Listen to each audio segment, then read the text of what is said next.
Why don't you tell a story about Star Wars from the perspective of the villains, of the bad guys? A Jedi like you might call me Sith. What do you want? The freedom to wield my power the way I like. It's sexual and violent. I thought you might like it. The back of Yoda's head, for less than 5 seconds. Darth Plagueis, an obstructed view for less than 5 seconds. Are you not entertained? Or should I call him Darth Plagiarism, since Lucasfilm's writers stole him from the expanded universe. The Dark Lord, as a Mun with glowing red eyes, came directly from the EU, a decanonized series that today's hacks treat as a buffet for their D- productions. After grazing the long line of pre-Disney deliciousness, they selectively appropriate concepts from superior writers for use as member berries. I don't have much to say about the Acolyte's final episode, 40-ish minutes of nonsense from Leslie Headland, Dave Filoni, and Kathleen Kennedy. But if you seek catharsis, this video might help you.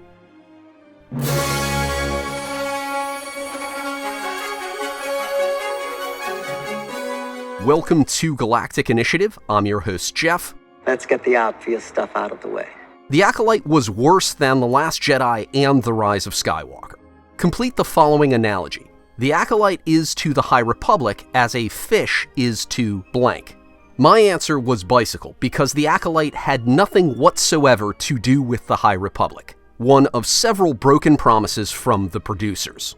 Don't get me wrong, I dislike the High Republic more than I dislike dental work, but from its inception, Team Acolyte associated its awful streaming series with the awful novels and comics. I don't make the rules. My introduction addressed the worst broken promise, a story from the perspective of the villains. The Acolyte included nothing about the Sith, their purpose, their ways, their schemes.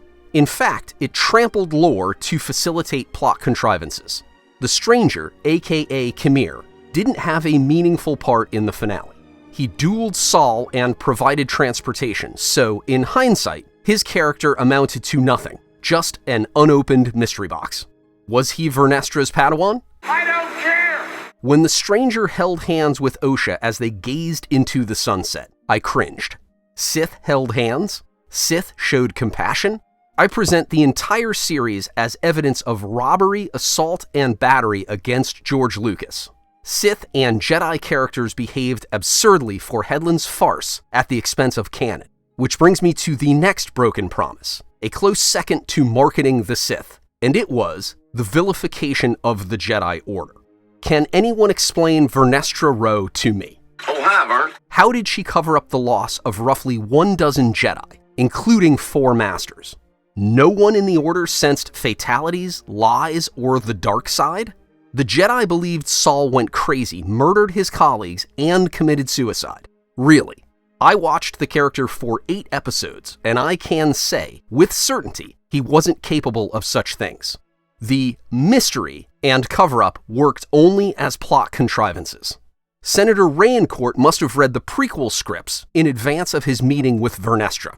He must have been Force-sensitive because he predicted Anakin Skywalker. The Acolyte's stupidity will become the stuff of legends.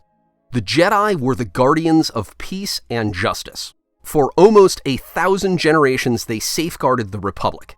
Yet one senator convinced other senators and the Supreme Chancellor to audit the Order. Vernestra feared an audit more than the dark side? She tarnished Saul's name to prevent Senate interference? Why was she more paranoid than Saw Gerrera? Lies! Deceptions! None of Vernestra's subplot can withstand scrutiny. And Saul condoned Osha's fall to the dark side. He said, "It's okay," as she force-choked him to death. Come on.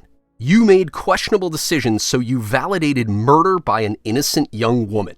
His sudden, stated determination to prove a vengeance on Brendock in the finale contradicted his demonstrated efforts to protect Osha in the previous 7 episodes.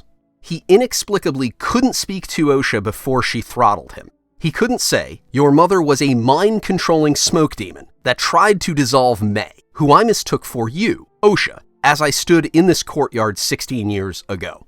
If Saul behaved like an adult, Headland's story would have fallen apart. Have you ever heard the tragedy of Darth Osha the Contrived? Speaking of Osha, she flunked out of Jedi school, but she spontaneously acquired foresight and choke through the Force. And she choked a Jedi Master. Our brains can't repel nonsense of that magnitude. I never thought I'd miss Rey's instinctive mind trick. The Acolyte killed without a weapon. It killed interest in Star Wars for millions of fans. May abandoned Osha on Kofar. She didn't foresee the stranger's return to rescue Osha. She didn't know the extent of her sister's injury. She didn't know when her sister would regain consciousness. The Umbra Moths of great convenience lurked in the forest. When the sisters reunited on Brendok, left for dead Osha didn't question May's treatment of her. May, who could have informed Osha of Saul's matricide twice in advance of the finale, kept her mouth shut so the plot could unfold. After a kung fu fight in their old room, they decided, we cool, off camera. In the end, why did the twins separate? Osha promised to train with the stranger and May agreed to a memory wipe. What? Was the stranger's starship too small?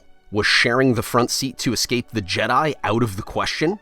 Why didn't the stranger kill May for betraying him? I guess that was the trade for Osha's commitment. Only days prior, he revealed himself to the Jedi for the express purpose of killing his former trainee. But he trusted his memory wipe to protect him from his mortal enemies. May knew the location of his hideout, yet he allowed the Jedi to take her, which, based on the series' earlier contrivances, would have led to mind probes. Vernestra's cover-up sure was convenient for the stranger, May, and the prequel trilogy. Why did Saul repeat his quote-unquote confession for May when he recounted the entire Brendok chapter for her days ago? What was Basil's motivation to sabotage Saul's pursuit of May? Why go on? The Acolyte was the worst Star War of all Star Wars in history. It was written in crayon by children for children, yet it featured suggestive content not suitable for children. In the future, it will be played for laughs and serve as a cautionary tale. Please like and subscribe. Check out Galactic Initiative for honest takes on Star Wars. Galactic Initiative is not authorized or endorsed by Lucasfilm Limited. The name Star Wars and all related materials are registered trademarks of Lucasfilm Limited, a subsidiary of the Walt Disney Company, by rights reserved. Galactic Initiative is a registered trademark, and other product and company names are trademarks of their respective holders. Use does not imply affiliation or endorsement.